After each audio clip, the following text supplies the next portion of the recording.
Welcome to వార్త. నేను దేవా. సింగరేణిలో భారీ కుంభకోణం జరిగిందని, అందుకే 9 బ్లాక్ టెండర్లు రద్దయ్యాయని కూడా మాజీ మంత్రి హరీష్ రావు ఆరోపించారు. ప్రస్తుతం ఇదే విషయంపై మనతో పాటు మాట్లాడడానికి ఎమ్మెల్సీ బల్మూరు వెంకట్ గారు ఉన్నారు. చెప్పండి సార్, అటువైపు నుంచి మాజీ మంత్రి హరీష్ రావు 9 బ్లాక్ టెండర్ల విషయంలో అయితేనేమి, సింగరేణి విషయంలో అయితేనేమి సీఎం కుటుంబ సభ్యులే ఉన్నారు అంటే భారీ కుంభకోణానికి పాల్పడుతున్నారని అయితే మాత్రం ఆరోపిస్తున్నారు.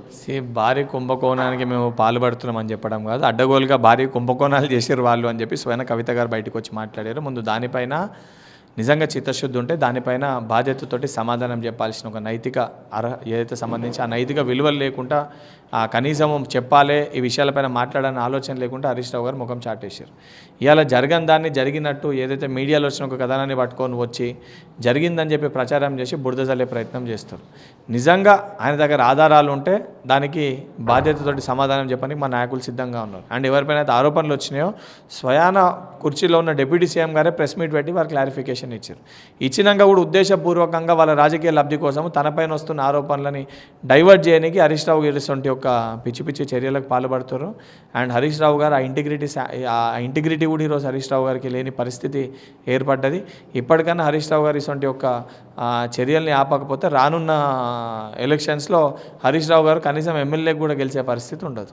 ఖమ్మం జిల్లా పాలేరులో నిర్వహించినటువంటి భారీ బహిరంగ సభలో సాక్షాత్తు సీఎంఏ బీఆర్ఎస్ మళ్ళీ గద్దెనెక్కొద్దు, గ్రామాల్లో వారి దిమ్మెలు కనపడొద్దని అయితే మాత్రం పిలుపునిచ్చారు. అంటే దీనిపై బీఆర్ఎస్ తీవ్ర ఆగ్రహం వ్యక్తం చేస్తుంది. ఒక సీఎం అయినటువంటి వ్యక్తి అయితే మాత్రం ఇప్పుడు ఇట్లా చిల్లరగా మాట్లాడుతున్నాడని ఆరోపిస్తుంది.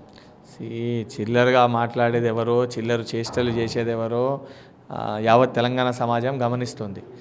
గ్రూప్ 1 పేపర్ని వాళ్ళు అమ్ముకొని మేము ఉద్యోగాలు ఇచ్చే ప్రయత్నం చేస్తే దాన్ని ఒక్కో పేపర్ 3 కోట్లకు అమ్ముకున్నామని ఆరోపణలు చేసిన ఆధారాలు లేవు.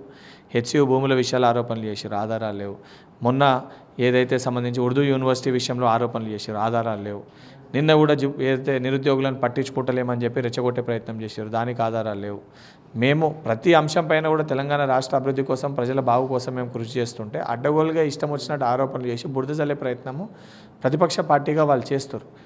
కనీసము ప్రజలకి మంచి చేసే కార్యక్రమాలని కూడా దీన్ని ఆపాలే, ఏ రకంగా అడ్డుకట్ట వేయాలని ఒక చెడు ఉద్దేశం, చెడు ఆలోచనతోటి వాళ్ళు వ్యవహరిస్తారు.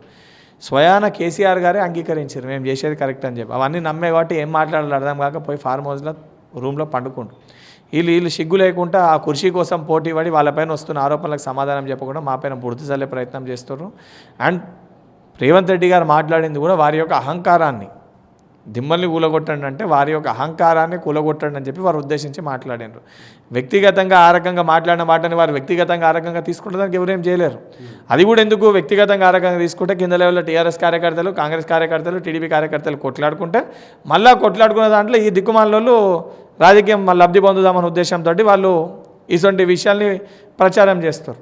ఇప్పటికన్నా సిగ్గు తెచ్చుకొని ఇటువంటి చర్యలు మానుకొని ప్రజల బాగు కోసం, రాష్ట్ర అభివృద్ధి కోసం కృషి చేయాలని చెప్పి హరీష్ రావు గారికి విజ్ఞప్తి చేస్తున్నారు. ఫైనల్గా మంత్రులు అయితేనేమి, సీఎం అయితేనేమి హౌలా మాటలు బంద్ చేసి 6 గ్యారంటీలపై దృష్టి పెట్టాలి అని అయితే మాత్రం హరీష్ రావు చెప్తున్నాడు. ఆడో హౌలేగాడు ఇప్పుడు అనాలనుకుంటే 100 మాటలు అనొచ్చు వాడిని. నేను కూడా సిగ్గు లేకుండా ఒక వైపేమో కుర్చీకి గౌరవం ఇవ్వాలని చెప్పి మాట్లాడుతూ, మళ్ళా మరొక వైపేమో నోటికి వచ్చినట్టు ఎవరు మాట్లాడుతారో చాలా స్పష్టంగా కనబడుతారు. ఇటువంటి హౌలే మాటలు హౌలగాన్ లెక్క మాట్లాడు ముందు ఆయన బంద్ చేసి సిగ్గు తెచ్చుకొని తాడు షర్ట్ అంత అడిగిండ్రు.